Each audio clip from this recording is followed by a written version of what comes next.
بلوچستان پاکستان بننے سے پہلے پسماندگی، حسرت و یاس اور بے بسی کی تصویر تھا۔ نوآبادیاتی دور میں انگریزوں نے اس علاقے کے وسائل مقامی سرداروں کی مدد سے بری طرح لوٹے۔ چنانچہ تحریک پاکستان چلی تو بلوچستان کا ہر زن و مرد مسلم لیگی جھنڈے تلے آ گیا اور خان آف قلات نے جناح صاحب سے دست بستہ عرض گزاری کہ ہمیں بھی پاکستان میں شمولیت کا اعزاز بخشا جائے۔ وہ دن اور آج کا دن، ہر بلوچ سب پاکستانیوں سے بڑھ کے پاکستانی ہے۔ ناشکر بنگال کے برعکس بلوچستان نے اپنی پوری زمین، ماں، معدنی و بحری وسائل وفاقی حکومت کو یہ کہہ کے بخش دیے کہ پاکستان ہے تو ہم ہیں، خدا نہ خواستہ مملکت خداداد کو کچھ ہو گیا تو ہمارے وسائل اور قدرتی دولت ہمارے بھی کس کام کی۔ چنانچہ لیاقت علی خان سے نواز شریف اور ایوب خان سے پرویز مشرف تک سب نے بلوچستان کو سر کا تاج سمجھا۔ پچھلے 68 برس کے دوران مواصلاتی جال نے ہر بلوچ گاؤں کی قسمت پلٹ دی۔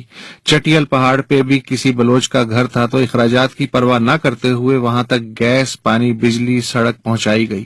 ہر ضلع میں BA تک تعلیم مفت اور لازمی قرار پائی۔ یہ واحد صوبہ ہے جہاں اگر والدین اپنے بچوں کو اسکول نہ بھیجیں تو انہیں جرمانہ کیا جاتا ہے۔ پرائمری تعلیم قیام پاکستان کے بعد ہی سے بلوچی اور پشتو میں دی جاتی ہے، جبکہ کالج کے 50% طلباء کو 5 تا 12 ہزار روپے ماہانہ وظیفہ بھی ملتا ہے۔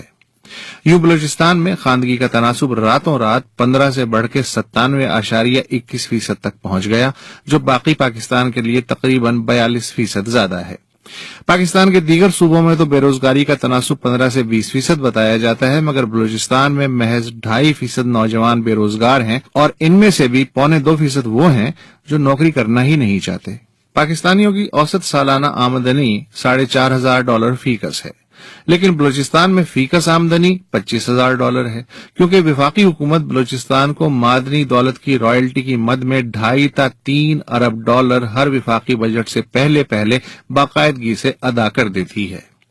صوبے میں مثالی امن و امان کا سہرا پاک فوج، FC اور ISI کے سر جاتا ہے۔ تینوں اداروں میں نوکری کا حصول ہر پڑھے لکھے بلوچ کا خواب ہے۔ بلوچ کو بہت کم غصہ آتا ہے، لیکن اگر کوئی فوج، FC یا ISI کو برا بھلا کہے تو ایک بلوچ کی غیرت کبھی برداشت نہیں کر پاتی اور ایسے ناہنجار کا فوراً سماجی بائیکاٹ کر کے علاقہ بدر کر دیا جاتا ہے۔ بلوچستان میں بھی پاکستان کے دیگر حصوں کی طرح کبھی کبھار فرقہ وارانہ کشیدگی سر اٹھاتی ہے، مگر یہاں کبھی شیعہ سنی یا ذکری نمازی جھگڑا پرتشدد شکل اختیار کرنے لگے تو لشکر جھنگوی اور شیعہ مجلس وحدت المسلمین جیسی سماجی تنظیموں کے رضاکار کشیدہ علاقوں میں مشترکہ گشت کرتے ہیں۔ یوں شرپسند بیرونی عناصر کے عزائم ہر بار خاک میں مل جاتے ہیں۔ 10 سال پہلے تک بلوچستان کا پرنٹ اور الیکٹرانک میڈیا انتہائی پسماندہ تھا، لیکن آج یہ میڈیا بلا شبہ بدتمیزی کی حد تک بے باک ہے۔ دیگر صوبوں میں صحافیوں کو جس طرح اپنی جان جوخم میں ڈال کے کام کرنا پڑتا ہے، بلوچستان کے صحافی کو الحمدللہ ایسا کوئی مسئلہ درپیش نہیں۔ وہ خبر کی تلاش میں کسی بھی جیل، بیرک یا دفتر میں جب چاہے شناخت کرا کے بے دھڑک داخل ہو سکتا ہے۔ مثالی ترقی و آزادی کے اس بلوچ ماڈل کو سندھ، خیبر پختونخوا اور پنجاب وغیرہ میں انتہائی رشک سے دیکھا جاتا ہے، اور کیوں نہ دیکھا جائے۔